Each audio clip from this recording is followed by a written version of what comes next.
The divine pronouncement was clear and severe. I will tear the kingdom away from you. But I will not do it in your days for the sake of David your father. I will tear it out of the hand of your son. However, I will not tear away the entire kingdom.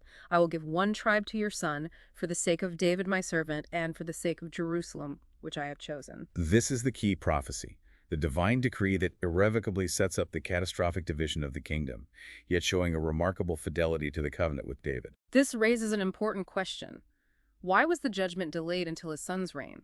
It was for the sake of David, his father, and for Jerusalem, the chosen city. This demonstrates a powerful divine faithfulness to past promises and covenants, even in the face of present disobedience, yet without excusing the sin itself. However, the seeds of future calamity, the very mechanism of the kingdom's fracturing, were now firmly planted, guaranteeing a tumultuous future. As a direct result of Solomon's apostasy and the divine judgment, Jehovah began to raise up adversaries against him, chipping away at his once unchallenged dominion. Our sources name Hadad the Edomite, a royal descendant who had returned from Egypt, and Rezon, a former servant of the king of Zobah, who became king of Syria.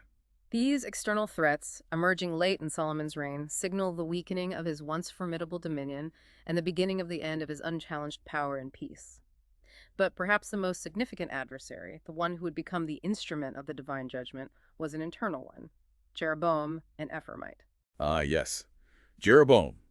He was a capable, strong, and resourceful man whom Solomon himself had recognized and placed in charge of forced labor for the house of Joseph, a position that gave him significant authority and a natural following among the northern tribes, who were particularly burdened by Solomon's heavy labor demands. And it's Jeroboam's encounter with Ahijah, the prophet, that seals the kingdom's fate and vividly illustrates the coming division.